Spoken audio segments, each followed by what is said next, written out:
Hey Rudy, how's it going? Did you make it okay? Hey man, I'm here. We made it. All right, check your phone. I got a little surprise for you. Hey, Jerry Springer here, and to you guys of New World Title, I just wanted to congratulate you on your new New Jersey office. That if anyone can close a deal, it's you guys. I know you're of good character, all of you, because I checked our records, and yep, it's true, none of you have ever been on my show. So that's a good thing.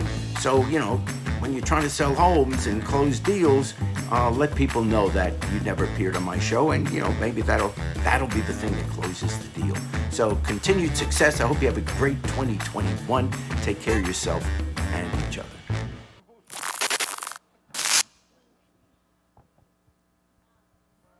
All right, big shout out to New World Title. I love that fucking title company. I got to be honest with you. I met Rudy. I've been working with Rudy, 10 years, Rudy? 11 years, something like that? You know, had a couple offices, and Rudy was big shit, man. And his company tried to get with my team like 100 times, and finally they said, you just need to meet Rudy. Rudy walked in the room. We said 5 words to each other. We were already in business. And it's an incredible relationship, so thank you for that, Rudy. Love you very much. 20 offices throughout the state of Florida, New Jersey, Connecticut, Pennsylvania, and New York and New Jersey, guys. So give them a round of applause. Huge in 10 years. All right, next person I want to bring to the stage is the CEO of Real Bricks, a very close and personal friend of mine, a very good friend. His name's Kevin Cottrell. And Kevin's going to come up here and talk to you guys about the fractionalization of real estate on the blockchain and the future of how we will move real estate and how you could make more money. You guys good with that? Welcome, Kevin. Give him a round of applause, guys. Feel it coming in the air. Hear the screams from everywhere. I'm addicted to the thrill. I'm ready. It's a dangerous love affair. Can't be scared. I need a new headshot. You hear me okay? So, it looks like I work at IBM or something. That's why it looks great. I guess. My wife thinks otherwise. She sees that, she's like, that's why I just did a photo shoot with Gene. So, I want to indulge you with 2 short stories that'll provide context for this. You know, Tom Ferry talked about your why, David talked about your why, and this will make sense as I go through this. So first, when I started in real estate, I got out of college. My family was in the real estate business. My dad was a land developer. He was a general manager, then the president of the largest land development company for resort communities in California. He then became the largest CPA practice for syndicators. This is the 1980s. So I got out of college, go to Coldwell Banker Commercial. They won't let me sell commercial real estate. They're like, come back in 10 years. You can do leases. So I get the idea that I'm going to go work for Marcus & Millichap. Most of you know who Marcus & Millichap is. If you haven't ever been in one of their shops, typical broker there has 10, 15, 20 years experience. I'm 24 years old, and I get the idea that I'm going to work there. I go in, they're like, what are you doing here? You don't have 10, 15, 20 years experience. Go back, tell my dad what happened, and unbeknownst to me, my dad's clients find out that I wanted to work in the headquarters office. They all called the manager. They called me back and they said, all right, we'll give you a chance. You got to prove yourself, you're going to work for free. So I show up there. The very first day, George Marcus and Bill Millichap, offices are right opposite my cube. Both of them, I'm not kidding you not, in the first hour, came out and said, whose kid are you? And why are you here? Is this like some project you're working on for your dad? That was my start in real estate. how it ties into this. I watched the guys and gals with 10, 15, 20 years of experience invest in projects with their clients. Syndication was busy. It's essentially fractionalizing real estate. Big qualifier. You have to be an accredited investor. How many 24-year-olds do you think are accredited investors? Do you know what that means? If you're single, it's $250,000 in today's numbers a year in income. If you're married, $350,000 a year. And you have to have $1 million in assets beyond your residence, for your primary residence. How many deals do you think I got to get into? None. That was my first experience. I didn't have anybody. This platform, as you'll see as I tie this down, is how we're going to change that for the real estate industry, for family members, for millennials, for Gen Zs. They're no longer locked out. Fractionalized real estate is for non-accredited and accredited investors. So why am I doing this? I'm going to indulge you to listen to the second story. There's a handful of you in the room that know this. My world changed August 15th. I thought I had pulled a muscle.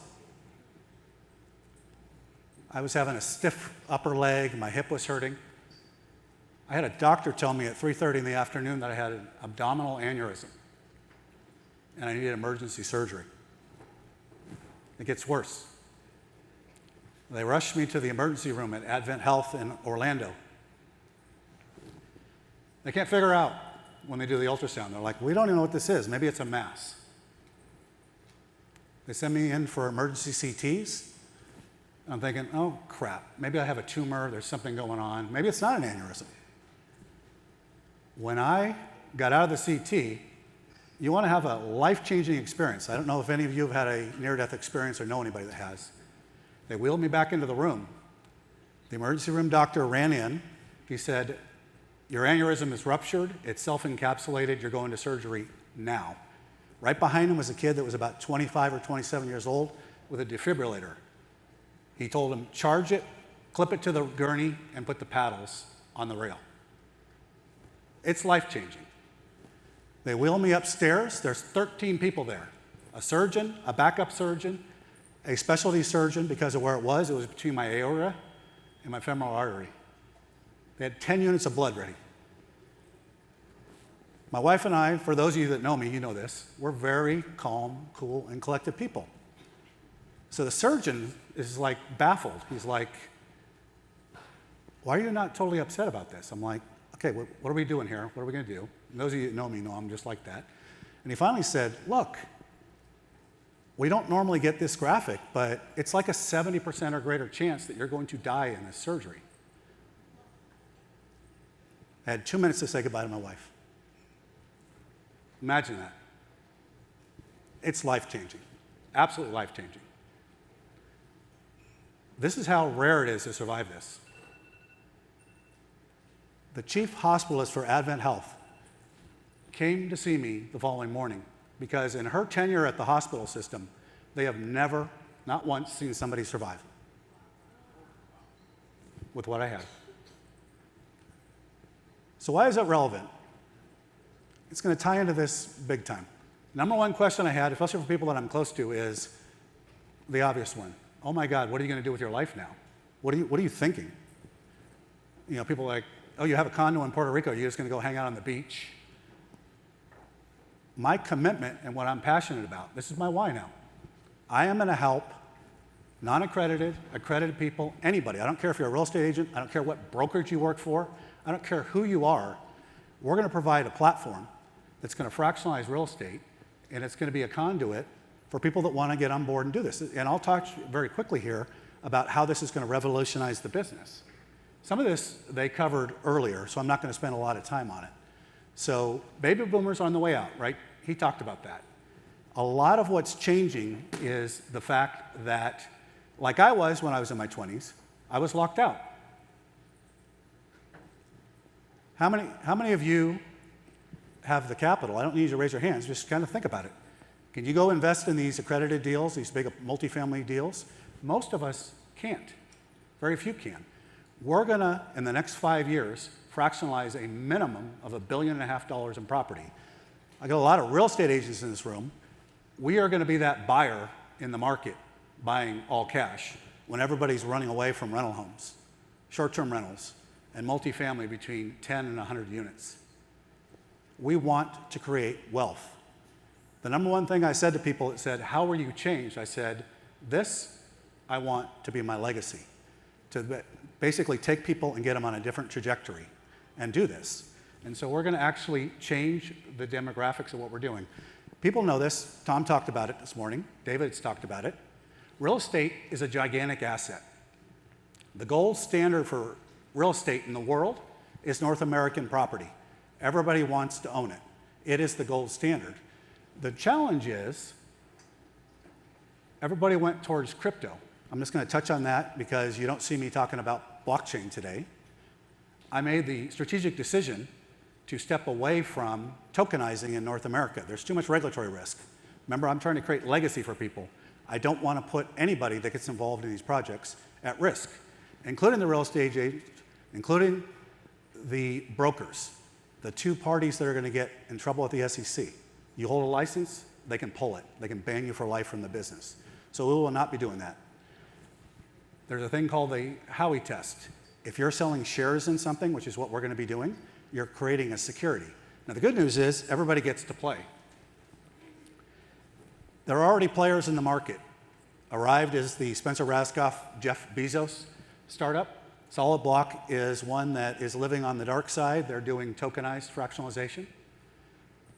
Realty is the same way. Realpha is doing this. And this is a global play, not just North America, but we're going to focus on North America. And we want to basically change what people are doing. It supports both non-accredited and accredited. We want people to be able to play. Why you want to be paying attention, you'll see this on the last slide, is after August 15th, I can tell you on August 14th, we thought we were going to do the traditional gameplay. Raise money, go get venture money, family office money, private equity money, and go public. After August 15th, I went to the founders of the company and our board members, and I said, no, we're not going to do that. I want people to be able to get into this, whoever they are. I don't care what brokerage you work for. I don't care what your role is. I don't care who you are, non-accredited or accredited.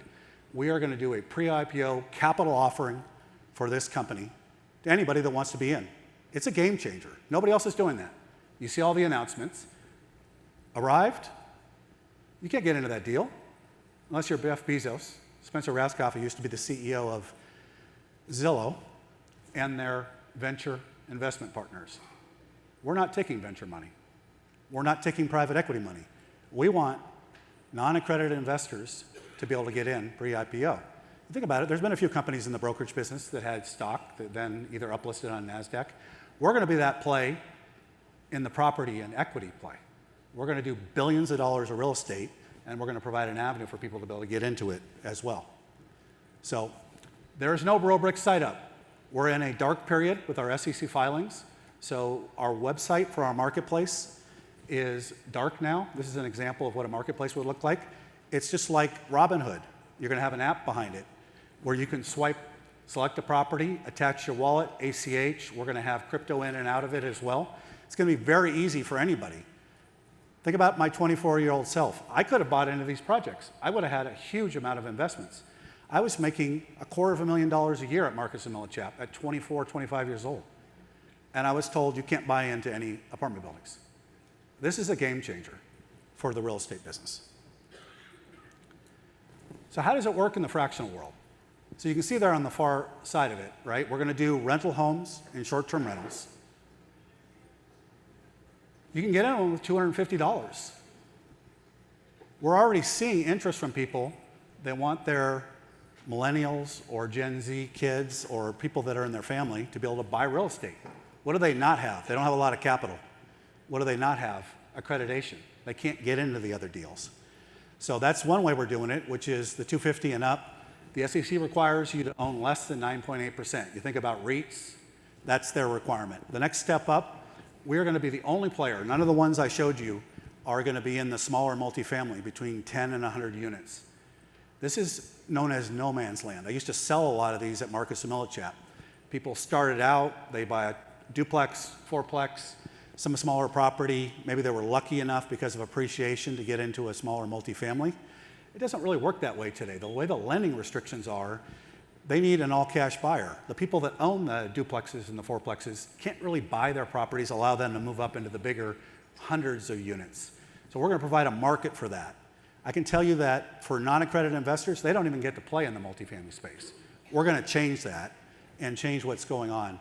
The fractional syndicate, my vision is we'll take somewhere between 500,000 and 1 million people, and then they can go anywhere they want in the value chain. The syndicate is like the old days of syndication. We're going to do 51% for the company. We're going to sell another 49% of the property. On the smaller investment things, those are going to be 80 or 90% owned by the investors. We'll have a small minority interest in it. And I don't know if somebody can hit the thing to get the screensaver off, please. But the syndicate is for those people that say, you know what, I eventually want to do it. I have enough capital now, I'm getting there. Teach me how to do this.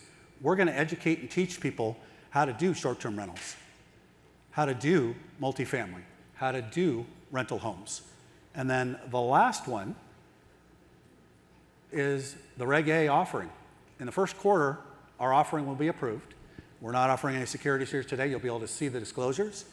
We're going to sell 12 million shares in our company to non-accredited and accredited investors. It could be any one of you. Why do we want to do that? We want to change the game. We want the days of only the elite and the venture capitalists to be, they can play in their pond, our pond's bigger. How big is the pond? Accredited investors count for 7% of the population. 7%. This is the adage of the rich get richer, the elite get really rich. 93% of the world. We're already having people contacting us because of the capital flight out of places like Colombia to try and figure out how family members can get into this. International investors can buy into these as well. So this works like a Swiss Army knife for real estate. And we're going to do very low leverage. Many of the properties will be all cash. We're going to put 50% debt on some of them where it makes sense. So we provide a great platform. We're going to pay quarterly dividends. So it has a real estate asset, but it looks like shares of stock. So with that, I want to thank you for your time and I appreciate it.